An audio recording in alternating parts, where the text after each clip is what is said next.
अहमद वली फैसल रहमानी जो इमारत शरिया के अमीर शरीयत हैं, उन्हें आपने सुन लिया। उन्होंने मुसलमानों को वक्फ के नाम पर यह कहा कि अगर ये कानून आ जाएगा तो कब्रिस्तान के लिए जगह नहीं रहेगी।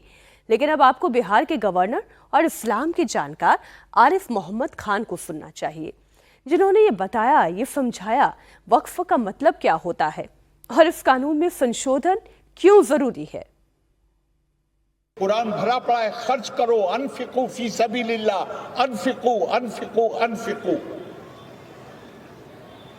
और एक जगह आता है, ये आपसे पूछते हैं कितना खर्च करें, कुलिल अफवा, कहिए जितना तुम्हारी जरूरत से ज्यादा है वो सब खर्च कर दो। किसके ऊपर खर्च कर दो? गरीब के ऊपर, कमजोर के ऊपर, बेवा के ऊपर, मिस्कीन के ऊपर खर्च कर दो। कुलिल अफवा। अब मैं आपसे पूछता हूं कि वक्फ अगर कमजोर और गरीब की मदद करने के लिए नहीं है तो काहे के लिए है? जरा मुझे पटना में कोई इदारा बताएंगे, जो कोई अस्पताल हो, कोई यतीम खाना हो, कोई चैरिटी ऑर्गेनाइजेशन हो जो वक्फ वाले चला रहे हैं। हाँ, आपको वक्फ की जमीन पे मॉल मिलेंगे बड़े बड़े, आपको वक्फ की जमीन पर रेजिडेंशियल फ्लैट मिलेंगे बड़े बड़े, बाजार मिलेंगे, कॉमर्शियल बिल्डिंग्स मिलेंगी। अरे भैया, वक्फ का मकसद तो था गरीब और कमजोर। मैं आपसे कहता हूं, अगर इस वक्फ की प्रॉपर्टी का सही इस्तेमाल हो जाता तो आपको इसकी जरूरत रहती कि आप कहते कि जो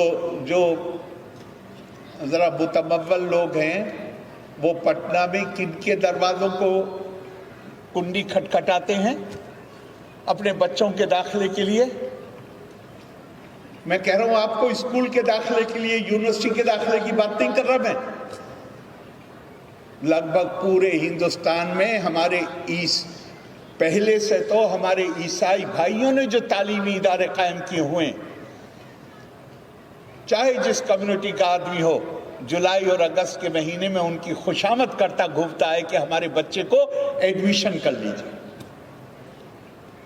और अब पिछले 25-30 साल से मिशनरी के अलावा दूसरे स्कूल भी आ गए और बड़ी तादाद में आ गए। लेकिन कोई वक्फ वालों ने भी कोई स्कूल बनाया पटना में? अगर पता हो तो आप मुझे बताइए, खास तौर से गरीब बच्चों के लिए।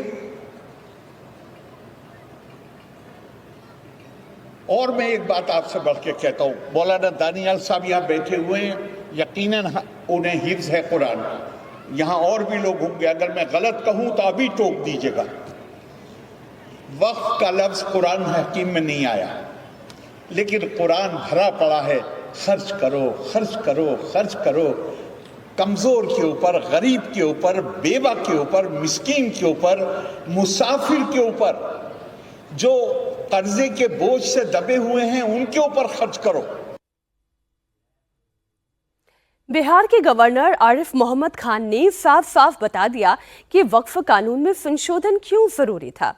कैसे वक्फ की प्रॉपर्टी पर चंद अमीरों ने कब्जा कर रखा है, जबकि गरीब और पसमानदा मुसलमानों तक उनका लाभ नहीं पहुंच रहा। लेकिन कानून का विरोध करने वाले मौलाना मुसलमानों को भड़का रहे हैं, वक्फ संशोधन कानून के खिलाफ उन्हें उकसा रहे हैं। हिंदुस्तान के अंदर मुसलमानों को पंचर बनाने वाले, कहने वाले प्रधानमंत्री की तरफ अगर ये जुमला मनसूब किया जा रहा है तो प्रधानमंत्री को अपनी नाकामी पर आंसू बहाना चाहिए कि इस हिंदुस्तान के अंदर आपने मुसलमानों को पंचर बनाने वाली कौम बनाया है। आप जिम्मेदार प्रधानमंत्री होते तो ये कौम को पंचर बनाने वाले नहीं बनाते। लेकिन आगे सुनो मुसलमानों, हौसले की बात मैं बताऊं आपको, इन्होंने पंचर बनाने वाला कहकर आपको ताना नहीं दिया है, आपकी हैसियत को उजागर किया है कि हिंदुस्तान की सरजमीन को इन गुंडे उचक्कू चोरों और बदमाशों ने जो बर्बाद किया है, इसका चक्का पंचर किया है, इस कल्चर को बनाने वाले हम ही होंगे। हम आएंगे, सैफुल इस्लाम की औलाद जब सामने आएगी, जहां पर अशफाकुल्लाह की औलाद जब सामने आएगी, हिंदुस्तान की बिगड़ी हुई हालत को हम लोग सुधारेंगे। आप और हम तैयारी करें, इंशाअल्लाह इस कानून को हम रिजेक्ट करते हैं, करेंगे, और जब तक ये कानून वापस नहीं होता हम सांस नहीं लेंगे। हम लोग उस वक्त तक एहतजाज धरना प्रदर्शन करते रहेंगे जब तक कि ये एक्ट वापस न ले लिया जाए, चाहे इसके लिए हमें सर पर कफन बांधकर क्यों न मैदान कारबार में आ जाना पड़े। बिल्कुल हम इसके लिए तैयार हैं। दरअसल मुस्लिम धर्मगुरु मुसलमानों में ये नैरेटिव सेट करने की कोशिश कर रहे हैं कि वक्फ प्रॉपर्टी इस्लामी शरीयत का हिस्सा है और उनमें सरकारी दखल, संविधान और धार्मिक अधिकारों का उल्लंघन है। बिहार के गवर्नर आरिफ मोहम्मद खान ने इसका भी काउंटर किया और बताया कि गरीब मुसलमानों और पसमानदा मुस्लिमों का कल्याण करना है तो उसके लिए कानून में संशोधन जरूरी है। इसके लिए उन्होंने इतिहास का जिक्र किया। मिल्लत बचाओ, मुल्क बचाओ। भाई ये जुबान बदलनी पड़ेगी।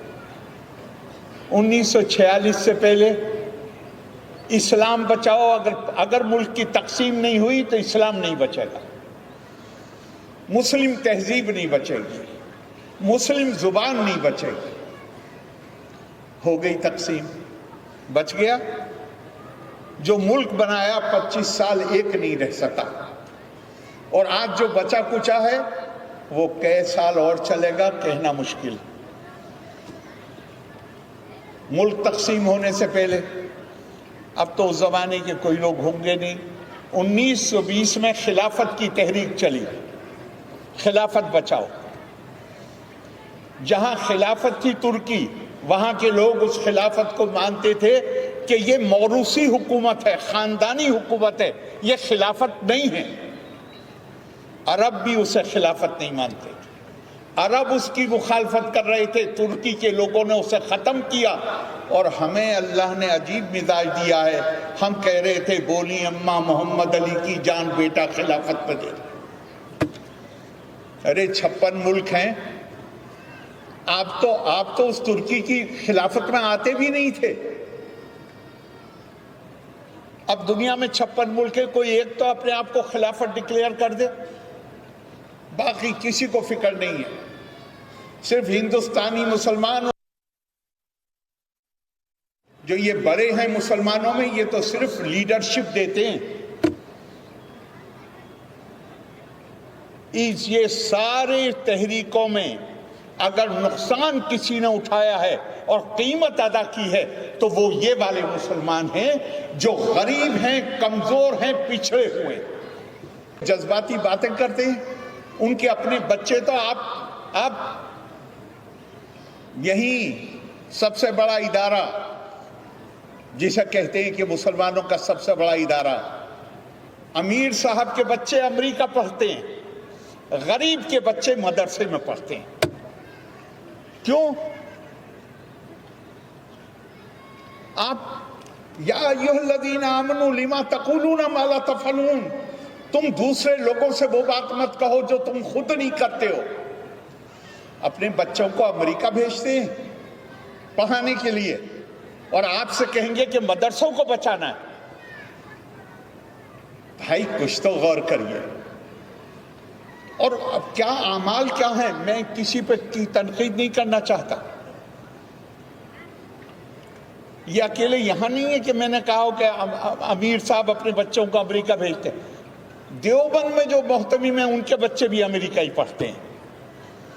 और फिर सारा निजाम देखिए, देवबंद के 2 टुकड़े हो गए आज से कोई 25-30 साल पहले, जमीयतुल उलमा के 2 टुकड़े हो गए। बिहार में तो आपसे कहेंगे इकट्ठे हो जाओ और खुद खानदान में चचा भतीजे इकट्ठे नहीं हो सकते। क्यों नहीं हो सकते? क्योंकि दीन अकीदे का मामला है, पेशे का मामला नहीं।